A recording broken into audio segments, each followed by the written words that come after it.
forte que proclama o consumismo, que proclama que as pessoas não devam raciocinar, pensar, ter dúvidas e tal. E aí é possível construir uma comunicação alavancadora vitalizante, porque existe uma comunicação alavancadora para a morte, para o consumo também, que joga para baixo, né, para estimular o consumo de cerveja, por exemplo, de remédio indiscriminadamente, que é uma irresponsabilidade. As autoridades que permitem isso, o Ministério da Saúde que permite isso, não poderia se chamar de forma nenhuma Ministério da Saúde, é Ministério da Doença, Ministério da Irresponsabilidade Social, Ministério da proclamação do culto mórbido, da morte, do consumismo, fazendo que as pessoas se rebaixem a uma cultura pré-civilizatória. Essa cultura alavancadora, vitalizante, ela começaria por, primeiro, respeitar as pessoas, respeitar as tradições, respeitar a sabedoria milenar, ancestral. Como que as pessoas comiam antes? Qual é a cultura de resolver uma série de problemas em casa? Até o próprio parto. Ora, o próprio parto, que é algo fundamental na vida de uma pessoa, era caseiro. Dispensava maiores complicações. É claro que há partos complicados, mas esse você seleciona. Como é dito hoje pela ministra da Saúde da Inglaterra, que diz que é preciso deshospitalizar o parto, fazer em casa, com a participação da família, da criança, que se sentiria integrada com a parturiente sem medo, sem angústia, sem aflição que ela tem no hospital, além de ter o medo de ter o filho roubado, trocado, pegar uma infecção generalizada por algo que é fundamental na vida, que antes de existir hospital havia parto. Aí os indígenas, como que os astecas faziam os partos? Com a música, com o canto, com as ervas, com os aromas. Era feriado quando nascia uma pessoa. Era festa, dia de festa, integrando toda a aldeia. Pois é essa comunicação que nós estamos, uma comunicação que incorpore a sabedoria que já está na humanidade, que está sendo escondida, que está sendo rebaixada e destruída. Mas para isso nós precisamos fazer uma comunicação que não se submeta à ordem do departamento comercial. Portanto, comunicação tem que ser pública. A atividade é pública, não é atividade para ganhar dinheiro, é atividade para fazer o bem, para desenvolver a inteligência, para desenvolver a convivência solidária, para saber induzir na humanidade a necessidade imprescindível, senão não haverá futuro, de uma convivência inteligente e harmoniosa com a natureza. E a natureza é constantemente mutável, mutante. Ela está em perfeito desequilíbrio, um desequilíbrio completamente instigante, questionador. Portanto, nós temos que estar em desequilíbrio também, num desequilíbrio crescendo para saber aprender dos nossos erros com a própria natureza. Mas a comunicação não pode ficar alheia a essa necessidade. O mundo está à beira da destruição e essa comunicação está aí dizendo: tome Coca-Cola, tome isso, tome aquilo. Agora, por que não dizer, olha, se você comer tal coisa, você não vai ter hipertensão arterial. Se você se movimentar, mudar o seu estilo de vida, comer uma comida mais natural, integral, você não vai ter esse problema que mata tanto, que é a hipertensão, o infarto, todas essas questões que você já elimina de cara. Mas para isso a comunicação não pode estar voltada para o lucro. Ela tem que ser uma comunicação voltada para a solidariedade, para a vitalização, para a defesa da natureza humana, para o reencontro da humanidade consigo mesma. A humanidade precisa se reintegrar consigo mesma e a comunicação tem uma tarefa da qual ela não pode se omitir. E essa comunicação que incorpore isso que o professor Kikuchi tão bem desenvolve, da necessidade de reconhecer até mesmo os inimigos, aprender com os inimigos, nos fortalecermos no entendimento do que é o inimigo, saber que o inimigo, saber usar inclusive a máscara defensiva quando necessário. A comunicação tem que ensinar a sabedoria de viver, as coisas simples da vida.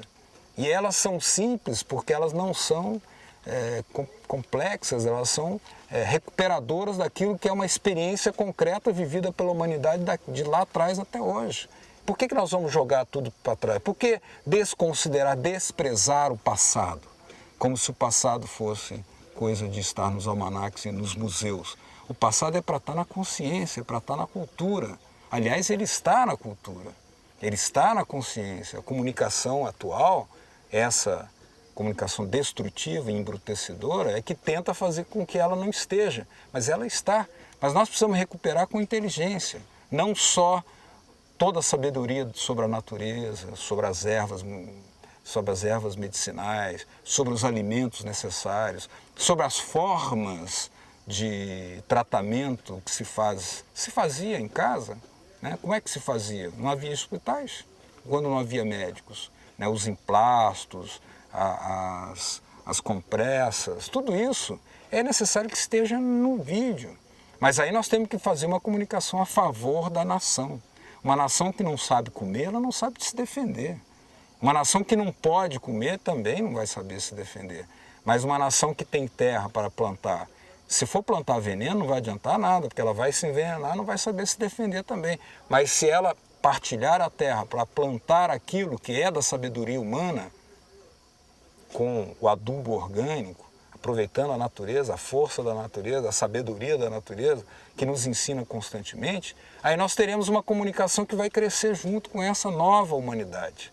É isso que é preciso sugerir, instigar, ter a audácia de propor nesse mundo avassalador do monetarismo, do neoliberalismo, do capitalismo doentio, do esmagamento das consciências, da cultura e da sabedoria, da destruição, a devastação da natureza.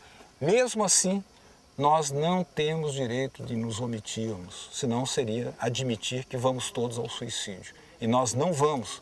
Nós vamos nos rebelar e propor não apenas a comunicação, porque a comunicação pode capturar, resgatar tudo aquilo que é vitalizante, como é a ideia do professor Kikuchi. Mas para que ela se comunique com muita gente, porque no momento que isso tudo for ao caos, for a caminho da barbárie, o mundo a caminho da barbárie, haverá sempre gente muito mais com capacidade sensível, porque a natureza humana vai questionar. E nós vamos ao precipício assim, ninguém vai reagir, e aí nós vamos ter que capturar alguma coisa. Para isso a comunicação vai ser indispensável para capturar a autoeducação vitalícia, por exemplo, para propor uma outra humanidade. Ok. Todo ano, né, o professor me dá uma incumbência de fazer uma palestra, geralmente um tema da escolha dele, né? E esse ano ele escolheu o perigo da potência descontrolada.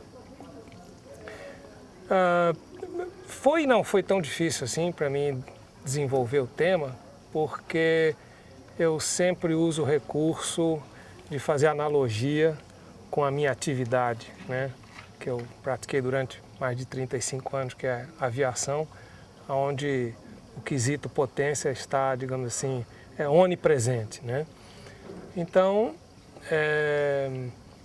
transportando esse conceito, digamos assim, para a vida de um modo geral, a gente pode perceber que existe uma preocupação muito grande em, digamos assim, acumular potência, gerar potência, e uma preocupação secundária, às vezes nenhuma, no sentido de controlá-la, né? As pessoas que têm, digamos assim, têm a ideia de acumular potência, né, se esquecem também de dotar, digamos assim, essa ação de dispositivos capazes de controlá-la, freá-la quando necessário, né? Da mesma forma, o que eu coloquei foi o fato de que existem algumas entidades que elas, digamos assim, geram potência, né? Por exemplo, eu dei exemplo da imprensa, né? Ou poderes da República, né? E isso tudo com uma finalidade, mas existe a necessidade, digamos assim, do órgão receptor, né? No caso o público ou a população de um modo geral, digamos, de se municiar com dispositivos capazes de, se não existe controle pela parte de lá, nós temos que controlar a entrada aqui, né? Ou seja, filtrar a informação, analisá-la, saber como utilizá-la para não se tornar vítima, não se tornar um instrumento útil, aquilo que se costuma dizer inocente útil. Okay? Então, nós não aprendemos esses conceitos na nossa educação formal.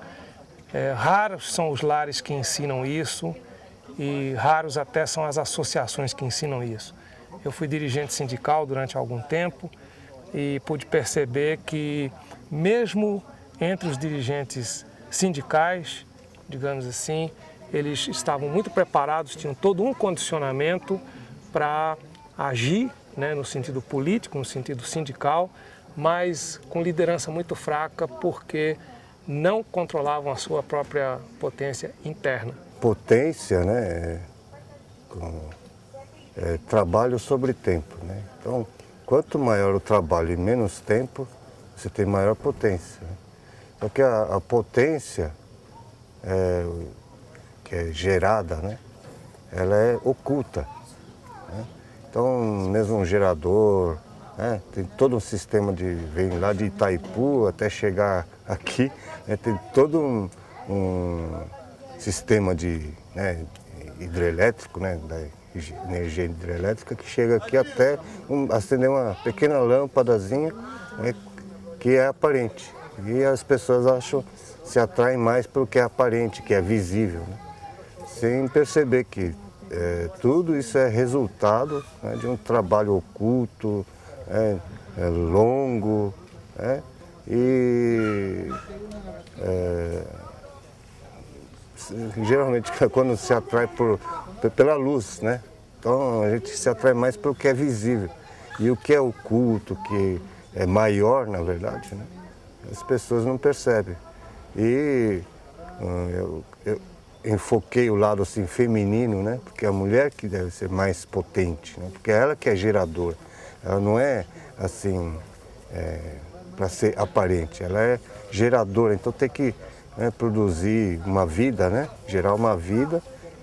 E o que ocorre em 9 meses é o processo de não sei quantos bilhões de anos, né, que transforma de um organismo unicelular para esse organismo complexo que nós somos. Então, dependendo de como a mulher se alimenta, das emoções também que ela sente também, né, e dos pensamentos que ela tem também, ela pode influir, né, e muito, né, na formação desse indivíduo. Então, dependendo também depois da gestação, né, os 3 primeiros anos de vida de uma criança equivale aos 100 anos. Tem um dito popular no Japão que fala, né, 3 anos, né, equivale aos 100 anos de vida da pessoa. Então, a alimentação, desde o leite, né, desde a papinha, né, o afeto, o carinho, né, as palavras, né, os exemplos que mostra, né, pode, né, dependendo, pode transformar até num criminoso, né, ou pode se tornar um grande revolucionário, né? Então, a maioria das pessoas querem revolução aparente, né? Só que a maior revolução é aquela que vem de dentro de casa, né? Diz que a educação vem de casa. Então, e disse também que se educarmos as nossas crianças, não precisaremos punir os homens, né? Então, daí a importância, né, do papel da mulher que eu gosto de, né, ressaltar. Quando alguém está para adoecer, as ervas nascem espontaneamente à sua frente para te servir.